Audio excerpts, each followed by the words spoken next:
मैंने करवाया था अल-किंदी, ठीक है। अल-किंदी का पूरा नाम था अबू यूसुफ यकूब बिन इसहाक अल सबा अल-किंदी, ठीक है। इसको फादर ऑफ फिलोसफर्स भी कहा जाता है, ठीक है। और इसकी जो इम्पोर्टेंट वर्किंग थी वो in the field of psychology में थी, यानी कि म्यूजिक से साइकोलॉजिकल प्रॉब्लम्स ट्रीट हो सकती हैं, ये इसने बताया था। फिर अल्कोहल से प्योर वाइन को सेपरेट आउट करने का तरीका इसने बताया था। जो है एक बुक लिखी थी जिसको हम कहते हैं treaties of disease cause by flame, ठीक है। ट्रीटीज का मैंने आपको बताया था, ट्रीटीज कहते हैं सहीफे को, ठीक है। पुराने वक्तों में बुक्स आप कह लें बुक की फॉर्म में नहीं, वो पेजेस की फॉर्म में लिखा जाता था, तो उनको हम सहीफा कहते हैं, ठीक है। एक होता है टेरिटीज, ठीक है। टेरिटीज मुआहदे को कहते हैं, जो दो आप कह लें कि कंपनीज के दरमियान कोई मुआहदा हो, उसको हम टेरिटीज कहेंगे। ये है ट्रीटीज, ठीक है। ट्रीटीज मीन सहीफा, ठीक है। सहीफों को कहते हैं ट्रीटीज। और इसमें इसने एपिलेप्सी की डिटेल लिखी थी, ठीक है। ही डिस्क्राइब द एपिलेप्सी। एपिलेप्सी जो है ये एक ब्रेन डिसऑर्डर है, सीएनएस डिसऑर्डर है, जिसमें ब्रेन एक्टिविटी जो है एबनॉर्मल हो जाती है। जब ब्रेन एक्टिविटी एबनॉर्मल होती है तो क्या होता है, सीजर्स, ठीक है। सीजर्स आएंगे, loss of sensation and loss of awareness. इसके अलावा इलेक्ट्रिकल इम्पल्सेस जो है हमारी बॉडी की, जो हमारी बॉडी में इलेक्ट्रिकल इम्पल्सेस जनरेट होती हैं, जो ब्रेन से न्यूरॉन्स जो हैं, न्यूरॉन्स की तरफ और न्यूरॉन से फिर ब्रेन की तरफ आती हैं, उनमें बेसिकली गड़बड़ हो जाती है, ठीक है। फॉल्टी इलेक्ट्रिकल एक्टिविटी हो जाती है हमारी बॉडी की। और एपिलेप्सी के कॉजेज क्या क्या हैं? एपिलेप्सी जो है वो हेड इंजरी की वजह से, ब्रेन ट्यूमर या ब्रेन इन्फेक्शंस की वजह से होती है, ठीक है, जैसे मेनिंजाइटिस वगैरह हो गई, या जेनेटिकली भी होती है। इसके अलावा ड्यूरिंग बर्थ, ठीक है, बर्थ के टाइम पे अगर हमें लो ऑक्सीजन सप्लाई मिली हो तो भी एपिलेप्सी की डिजीज हो सकती है। फिर फ्लैम के बारे में हमने थोड़ा सा पढ़ा था, ठीक है। फ्लैम जो है वो लिक्विड है, ठीक है। बेसिकली जो है ये म्यूकस होता है विद बैक्टीरिया एंड वायरसेस, ठीक है। और ये एक्सेसिव क्वांटिटीज में सिक्रीट होता है जब हमें सर्दी लग जाए, कोल्ड, सिनुसाइटिस यानी कि कोई इन्फ्लेमेशन हो गई या नेजल कैविटीज में, ठीक है। इसके अलावा जो है फ्लैम जो है ये लाइट येलो ग्रीन कलर की इन्फेक्शन होती है, ठीक है। और इसका कलर जो है वो WBCs में एंजाइम्स होते हैं, उसकी वजह से ये कलर होता है इसका, ठीक है। और जब हम स्पिट करते हैं, स्पिट के साथ और कफ के साथ जो है ये हमारी बॉडी से बाहर निकलती है, ठीक है। फ्लैम जो है इसको आप उर्दू में बलगम भी कह सकते हैं, ठीक है। ये हमने पढ़ी थी अल-किंदी के बारे में।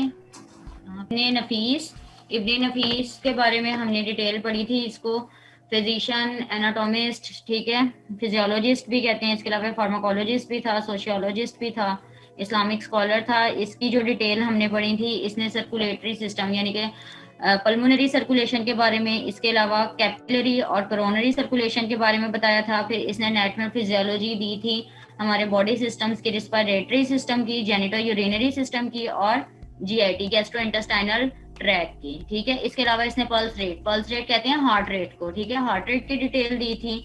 और इसने तकरीबन 100 यानी कि 100 से ज्यादा ड्रग्स की डेवलपमेंट करवाई थी, ठीक है। अब हमने नेक्स्ट जो आज का हमारा टॉपिक है वो है इब्ने जोहर, ठीक है। हमने इब्ने जोहर के बारे में डिटेल पढ़नी है। इब्ने जोहर जो है ये ग्रेट मुस्लिम स्कॉलर, ठीक है, यानी कि एक तो ये मुस्लिम स्कॉलर था, इसको इस्लामिक नॉलेज थी काफ़ी। दूसरा ये फिजिशियन था। फिजिशियन का मैंने आपको पहले भी बताया था, फिजिशियन ऐसे बंदे को कहते हैं जो बीमारी की तशखीस करे, ठीक है, सिम्टम्स को देख के बीमारी का इलाज करे, डायग्नोसिस करे, उसको हम क्या कहेंगे, फिजिशियन है, ठीक है। फिजिशियन होने के साथ साथ इसकी जो स्पेशलिटी थी वो सर्जरी में थी, ठीक है। इसको फादर ऑफ सर्जरी भी कहते हैं, ठीक है, फादर ऑफ सर्जरी। ये एक सर्जन था और इसके अलावा ये फार्मासिस्ट भी था, ठीक है। ये जो है पैदा हुआ था सिविलिया में, ठीक है। सिविलिया जो है वो कैपिटल है स्पेन का, ठीक है, कैपिटल ऑफ नॉर्दर्न स्पेन। और इसने अपनी एजुकेशन भी स्पेन से हासिल की थी। इसकी वर्किंग जो है, रिसर्च वर्क भी सारा स्पेन में ही है, ठीक है, स्पेन में ही इसने काम किया था। इसकी जो वर्किंग है उसमें इंक्लूडिंग है, सबसे पहले जो इसकी मेन वर्किंग है वो है इसने सर्जरी की बुनियाद रखी थी, ठीक है, एक्सपेरिमेंटल सर्जरी, ठीक है। इसी वजह से इसको फादर ऑफ सर्जरी भी कहा जाता है। Firstly describe the process of dissection and autopsy, ठीक है। डाइसेक्शन किसे कहते हैं, किसी को पता हो डाइसेक्शन? चीर फाड़ होती है, मतलब कि 2 हिस्सों में 3 हिस्सों में जाना, एक हिस्से को तकसीम कर देना। हाँ जी। Method to cut a body, ठीक है, in order to study it internally, ठीक है, यानी कि हम बॉडी की कटिंग करते हैं इसकी इंटरनल स्टडी के लिए, इंटरनल ऑर्गन की स्टडी करने के लिए जब हम बॉडी की कटिंग करते हैं, इस प्रोसेस को हम क्या कहते हैं, डाइसेक्शन अलग से लिखने की भाई जरूरत है या मैडम लिख लेंगे? दोबारा बता दें जरा जी। अच्छा, डाइसेक्शन कहते हैं method to cut up body. एक second ji. Method to cut up the body cut off the body in order to study its internal parts it's in its internal इंडाइनल parts internal internal parts भाई। हाँ जी, internal parts अंदरूनी हिस्से, यानी कि हम body की cutting करते हैं ताकि हम इसके इंटरनल पार्ट्स का, इंटरनल ऑर्गन की स्टडी कर सकें, देख सकें। इस प्रोसेस को हम कहते हैं डाइसेक्शन। दूसरा प्रोसेस जो है वो है ऑटोप्सी। ऑटोप्सी किसे कहते हैं? इसकी मतलब केयरफुल एग्जामिनेशन जो है इसका। नहीं, autopsy is the synonym of postmortem. ठीक है, POST पोस्ट, MORTEM पोस्टमार्टम। ठीक है, पोस्टमार्टम एग्जामिनेशन को हम ऑटोप्सी कहते हैं। ठीक है, क्यों करते हैं? To discover the cause of death. ठीक है, और extent of disease. Cause of death और एक्सटेंट ऑफ डिजीज लिख दूं? अगर आप लोगों को नहीं समझ आ रही तो यहाँ पे डेफिनेशंस लिख दूं? मैम लिख दे। अच्छा, मैं लिख दूं। मैम लिखते हैं, आपकी आवाज कट जाती है। मैम डाइसेक्शन जो है वो जिंदा इंसान की भी होती है? जिंदा की होती है। जिंदा की भी हो सकती है, उसको वो पहले एनेस्थीसिया देके। मुर्दा की भी होती है जी। और ऑटोप्सी तो सिर्फ मुर्दा की होती है? नहीं, वो जानदारों की भी होती है। ऑटोप्सी सिर्फ मुर्दा की होती है। ऑटोप्सी में हम सिर्फ करते हैं कॉज ऑफ डेथ, यानी कि डेथ का कॉज क्या था, या डिजीज का एक्सटेंट कितना, यानी कि डिजीज कितनी फैल चुकी है। ठीक है, डिजीज का एक्सटेंट कितना था। ठीक है, यानी कि कितनी डिजीज जो है वो फैली है बॉडी में, बॉडी ने डिजीज को कितना डैमेज किया। और इसके अलावा जो है यहाँ पे मेरी स्क्रीन जो है वो लॉक हो गई है, मैं लिख नहीं सकती। 1 मिनट, ये पता नहीं क्या हुआ है मेरे सिस्टम के साथ। एस्केप प्रेस करें, हो जाएगा ठीक।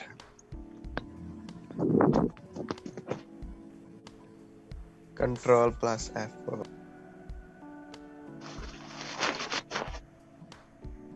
फिर मीटिंग एंड हो जानी है इस तरह करने से। चलें, आप इसी तरह वर्बली लिख लें। ठीक है, वर्बली लिख लें। ऑटोप्सी कहते हैं, हाँ जी, ऑटोप्सी कहते हैं पोस्टमार्टम एग्जामिनेशन को।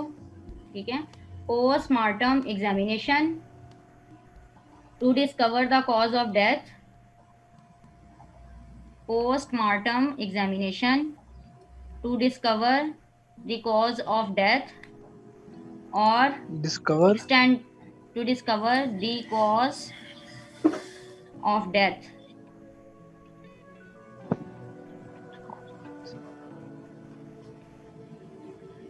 Postmortem examination to discover the cause of death.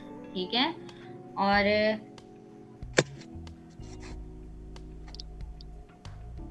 और extent of disease, EXTENT, extent of disease.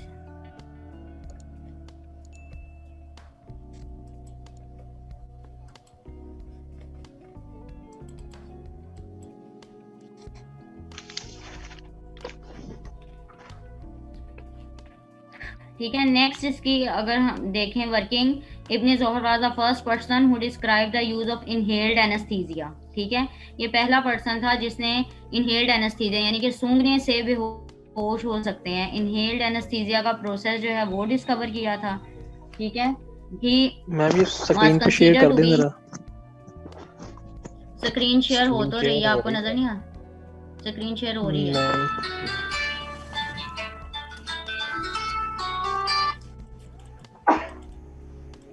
ये इब्ने ज़ोहर, अब आ गया इब्ने ज़ोहर नजर? हाँ जी, आ गए। ठीक है, ऑटोप्सी के बाद इसकी जो नेक्स्ट वर्किंग थी, he was the first person who describe the use of inhaled anaesthesia, यानी कि सूंघने से हम किस तरह बेहोश हो सकते हैं। ठीक है, इसने इनहेल्ड एनेस्थेटिक्स जो है उनकी बुनियाद रखी। He was considered to be the pioneer of modern anaesthesiology, ठीक है।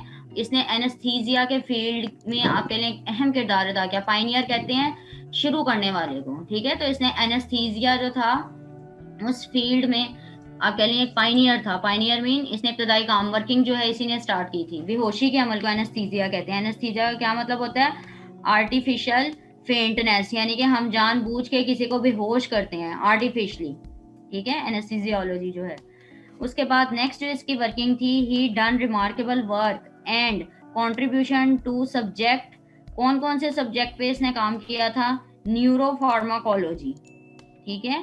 न्यूरोफार्माकोलॉजी, न्यूरो कहते हैं जो हमारे नर्वस सिस्टम होते हैं, ठीक है। नर्व जो होते हैं हमारे, न्यूरॉन्स जो होते हैं, उनके ऊपर कौन कौन से ड्रग्स एक्ट करते हैं। अच्छा इफेक्ट ऑफ मैम, ये ड्रग्स ऑन, जी मैम, ये on- एनेस्थीसिया कितने किस्म का होता है?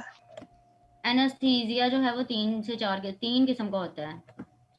जी, एक स्पाइनल का, प्रोपोफॉल का, जी, और तीसरा चौथा जी 3 से 4 किस्म का होता है। अच्छा पहले आप ये करें, ठीक है, उसके बाद फिर मैं आपको एनेस्थीसिया की सारी क्लासिफिकेशन जो है ना वो दे देती हूँ, ठीक है। अच्छा, neuropharmacology, effect of drugs on cellular functions in nervous system, ठीक है। Effect of drugs on cellular function in nervous system.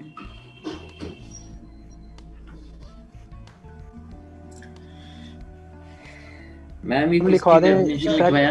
Effect of ma'am drugs. दोबारा रिपीट कीजिएगा। इफेक्ट ऑफ ड्रग्स, मैम ये किसकी डेफिनेशन है काइंडली? न्यूरोफार्माकोलॉजी। न्यूरोफार्माकोलॉजी।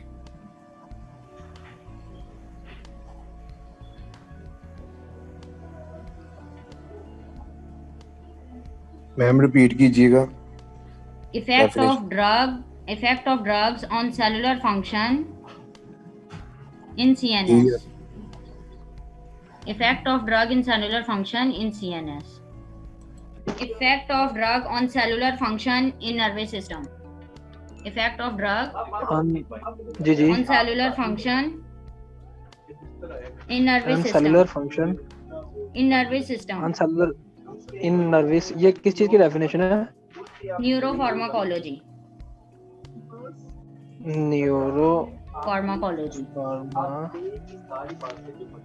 फार्माकोलॉजी, ठीक है? ठीक है मैम। ये मतलब ये जो इसमें- हमारा वर्टेब्रल कॉलम है सारा उसी के हराम मग से नहीं, रीढ़ की हड्डी सारा वही। न्यूरो में सारी नर्व्स आ जाती हैं, ठीक है, जो हमारे ब्रेन अच्छा, और अच्छा। स्पाइनल कॉर्ड से शुरू होकर पूरी बॉडी में फैली हुई हैं। नर्वस सिस्टम में जी, सारी जी। आ जाती हैं, ऑटोनोमिक भी और पेरिफेरल भी आ जाती हैं, ठीक है। जी जी अच्छा, अब नेक्स्ट आगे देखें, ये जो न्यूरोफार्माकोलॉजी में इसने क्लिनिकल स्टडीज भी की, ठीक है। क्लिनिकल मीन कौन कौन से साइड इफेक्ट्स आएंगे, क्या क्या डोजेज यूज होनी है, ठीक है। न्यूरो की स्टडी भी की कि कौन कौन सी नर्व्स हैं, ठीक है, किस तरह से नर्व्स पे कौन से ड्रग ने कैसे इफेक्ट करना है। इसके अलावा फिर इसने कार्डियो, ठीक है, हार्ट से रिलेटेड स्टडीज भी की, कैंसर से रिलेटेड स्टडीज भी की, फिर इसने रिप्रोडक्शन के फील्ड में भी स्टडीज की, मेडिकल फील्ड में और टॉक्सिकोलॉजी के फील्ड में भी स्टडीज की, ठीक हो गया। ये इसकी वर्किंग है कि इसने कौन कौन से फील्ड में काम किया। इसने न्यूरोफार्माकोलॉजी के फील्ड में, इसके अलावा clinical, neuro, cardio, cancer, reproduction, medical and toxicology के फील्ड में काम किया।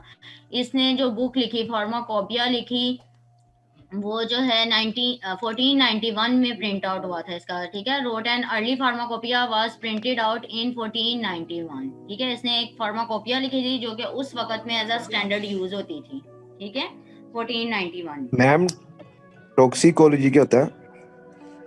टॉक्सिकोलॉजी कहते हैं इफेक्ट, हार्मफुल इफेक्ट्स जो होते हैं, ठीक है, जिससे हमारे ऑर्गन डैमेज हो जाते हैं।